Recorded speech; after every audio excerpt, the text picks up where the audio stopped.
1절, 2절 보겠습니다.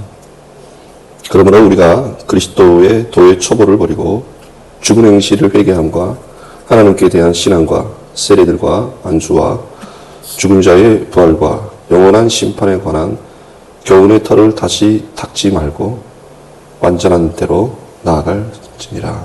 아멘.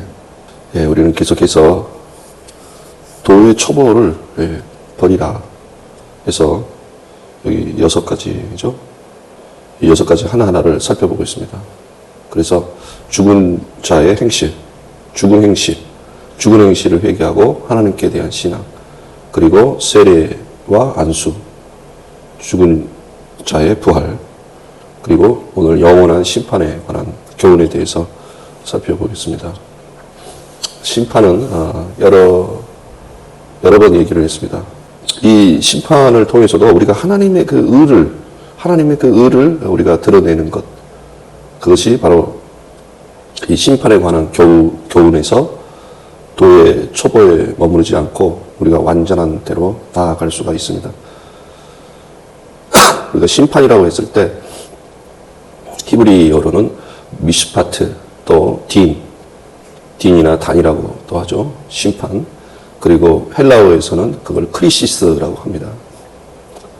근데 이 심판의 의미는 말 그대로 심판을 통해서 하나님의 의를 드러내는 것입니다. 그런데 이것은 꼭 종말론적인 그런 의미만 있는 것이 아니다라고 하는 것이죠. 또한 이 심판이라는 것은 하나님이 판단을 하신다라는 것인데 억울한 자의 그 억울함을 풀어주는 것이다. 그리고 억울하게 하는 자를 낮추시고 억울한 자의 억울함을 풀어주는 것이 심판이다. 이 단지파가 라헬이 자기의 그 억울함을 하나님이 풀어주셨다 라고 하면서 이 단이라고 이름을 지었습니다. 그러니까 단지파는 이제 라헬이 직접 낳은 자녀는 아니잖아요. 그러니까 여종을 통해서 처음 이제 낳은 자녀 이름이 단이에요. 바로 그 여종의 이름은 빌하죠. 그러니까 그때까지는 자기 자신이나 여종이나 이렇게 자녀를 낳지를 않았습니다. 그 단은 5번째 야곱의 아들인데 바로 4명의 아들을 그 언니 레아가 낳을 때까지 라헬은 낳지를 못했다가 여종을 통해서 이제 단을 낳으면서 이제야 자기가 직접 낳은 자녀는 아니지만 이제야 나의 억울함을 풀었다 이렇게 고백을 한 것입니다. 그러니까 굉장히 뭔가 자녀를 낳지 못함으로써 어떤 그런 억울함에 굉장히 억울한 상황에 놓여지게 된 것을 우리가 알 수가 있죠. 그래서 자기가 직접 낳은 자녀는 아니지만은 여종을 통해서 자녀를 낳으면서 이제 억울함이 풀렸다 이러면서 단이라고 이름을 지은 것입니다. 바로 그 단은 심판하다라는 단어입니다. 그러므로 우리가 심판이라고 하는 것은 그런 어떤 억울함. 그런데 이제 조금 더 들어가 보면 이 단이라고 하는 단어는 그보다 더 먼저 쓰여졌는데 그게 바로 창세기 6장에서 쓰여졌습니다. 창세기 6장에서. 노아의 그 홍수의 심판 때 사용된 말이에요. 그때는 하나님의 영이 이제 사람들과 함께 더 이상 사람들이 육체가 되어서 하나님의 영이 더 이상 사람들과 함께 하지 못하더라. 여기서 사용됐습니다. 그러니까 하나님의 영이 사람들과 더 이상 다투어 거기서는 그런 식으로 사용이 됐어요. 그 단이라는 전에도 저희가 살펴봤지만 더 이상 제가 한번 읽어보겠습니다. 창세기 6장 3절인데 여호와께서 이르시되 나의 영이 영원히 사람과 함께 하지 아니하리니 이는 그들이 육신이 됨이라. 여기서 사용됐습니다. 그러니까 나의 영이 영원히 사람과 함께 하지 아니하리니 여기서 심판이라는 단어가 안 쓰였는데 나의 영이 영원히 사람과 다투어서 그 억울함을 풀지 아니할 것이다. 이렇게 해석이 되는 단어예요. 여기서 단이라는 딘이라고 하는 단어가 사용이 됐는데 한글 성경에서는 전혀 알 수가 없습니다. 그러니까 하나님의 영이 사람들과 다투어 근데 영어에서는 다투다라는 그 의미를 더 강조했습니다. 스트라이브라고 하는 단어를 영어는 썼는데 어떤 고군분투하다, 다투다, 투쟁하다 그런 단어를 썼는데 영어는 또 그런 식으로 썼습니다.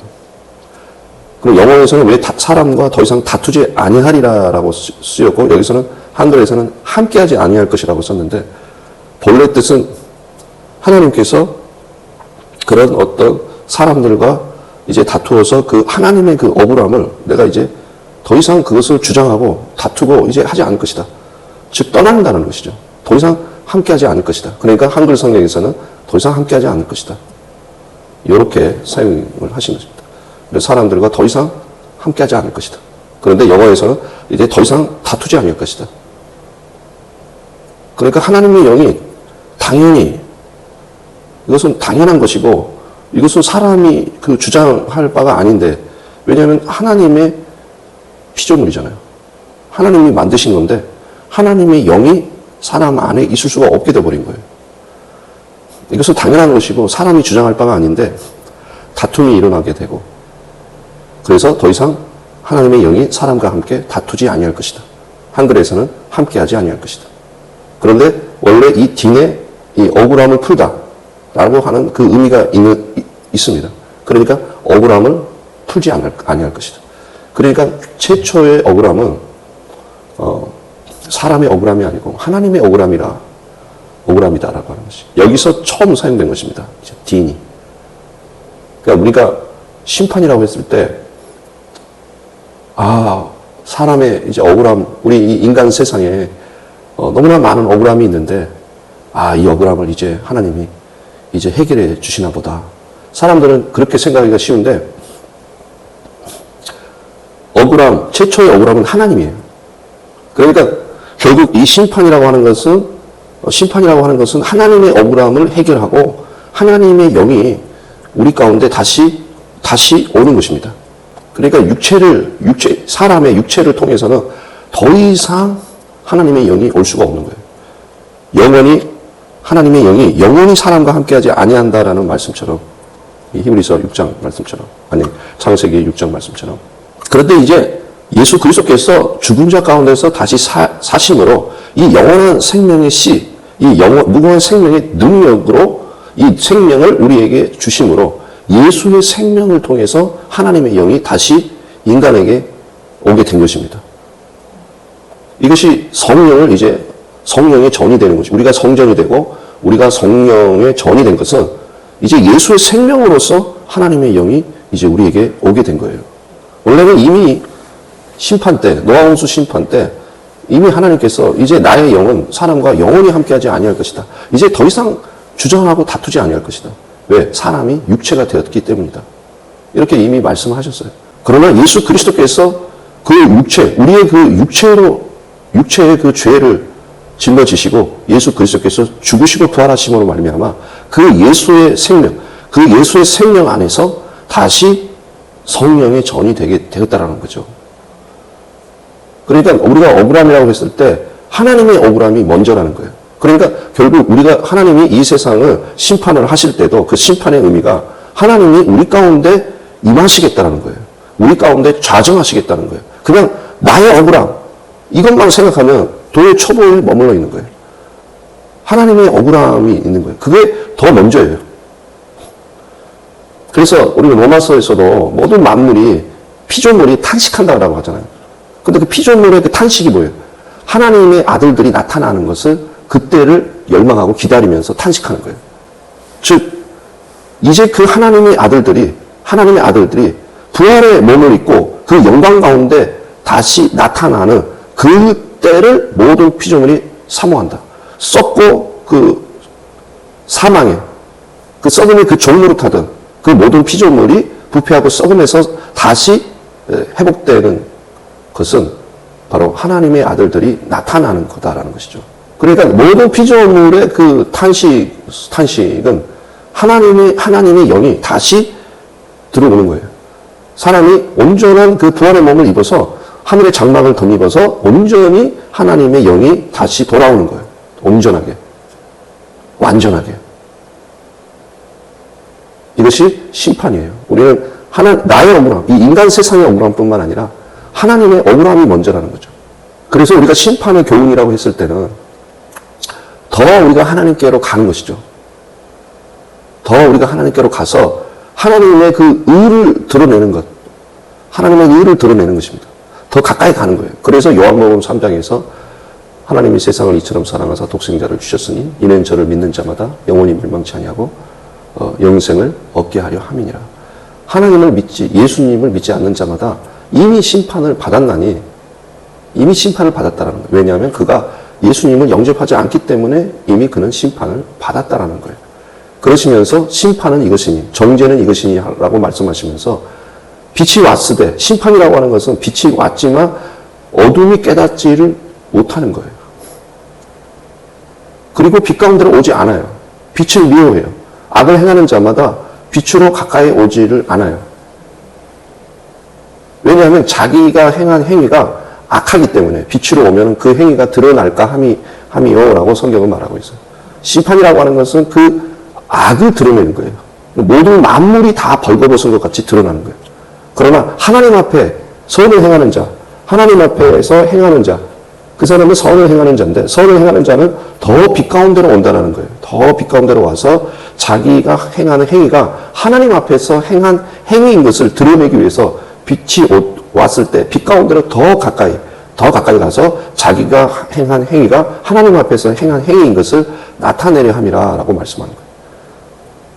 번역을 정죄는 이것이니 라고 해서 심판과 전혀 다른 또 다른 어떤 죄책에 대한 내용인 것 같은데, 그게 심판, 독생자를 믿는 자마다 심판에 이르지 아니한다라는 그 크리시스, 똑같은 단어가 사용된 것입니다.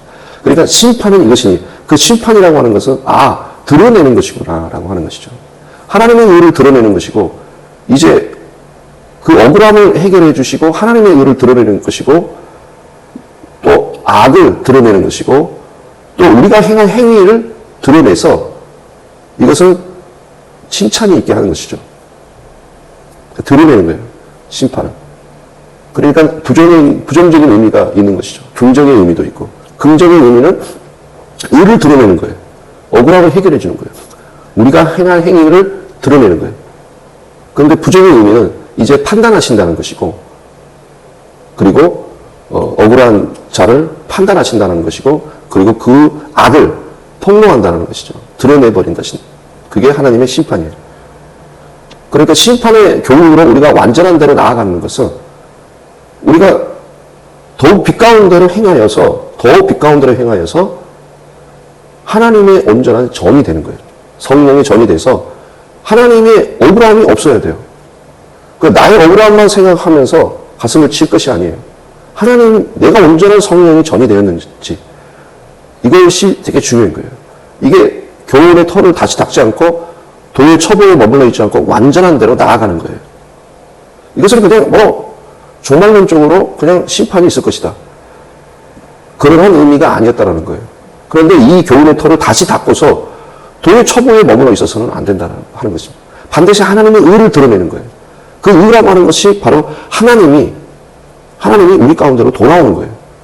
하나님이 우리를 성전 삼아 오시는 거예요. 우리의 행위가 더 드러나는 것이죠. 그러기 위해서 우리가 빛 가운데로 더 나아가는 것이, 이것이 진정한 심판의 의미예요. 그냥 모든 것을 파괴하는 것, 이런 어떤 그냥 어떤 초보적인 어떤 그런 교리적이고 아주 단편적이고 그냥 어떤 일반적으로 사람들이 생각하는 그런 어떤 상식선에서 그것을 생각하고 있어서는 우리가 하나님의 의가 드러나지 않는다라는 것이죠. 그러므로 성경에서 똑같은 단어를 가지고 또 비판이라고 썼습니다. 비판하지 말아라.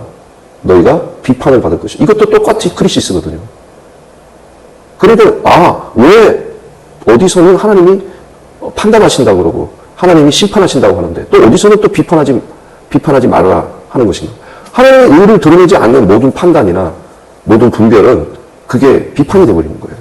그러니까 하나님의 그 억울함이 해소가 되어야 되는데 그 억울함이 해소가 되지 않는다면, 그게 비판이 되는 거예요. 하나님의 의가 드러나지 않는다면 그게 비판이 돼버리는 거예요. 내가 어떤 판단을 했는데 나나 그 판단을 받는 사람이 빛 가운데로 더 나아가는 것이 아니라면, 그가 회개를 하고 더 빛 가운데로 나아가는 것이 아니라면 그게 판단이 돼버리고 비판이 돼버리는 거죠. 같은 단어예요. 그러니까 우리가 하나님의 그 의를 우리가 드러내는 판단. 물론 우리가 하나님 자리에 앉아서 어떤 판단하는 거, 그것도 내가 하나님의 의를 드러내는 것이 아니죠. 나의 의를 드러내는 거죠. 내가 재판장 자리에 앉는 거, 재판장은 오직 하나님이신데. 그러니까 하나님의 의가 드러나고 하나님의 억울함이 해결이 되고 우리가 행한 행위가 하나님 앞에서 행위인 것을 드러내기 위해서 우리가 더 빛 가운데로 나아간다면 그건 비판이 되질 않죠. 사람들은 판단을 안 하면 성경에서 판단을 하라. 너희가 왜 이런 판단도 하지 못하느냐. 이런 말씀도 있는데 왜 성경은 또 비판하지 말라고 했지 않느냐라고 하면서 허무도를 느끼는 것은 내가 아직 그게 뭘 말하는지, 아니 어디서는 판단하지 말라고 했는데 어디서는 또 판단을 하라고 그러고, 그게 하나님의 의를 드러내느냐 안 드러내느냐의 차이입니다.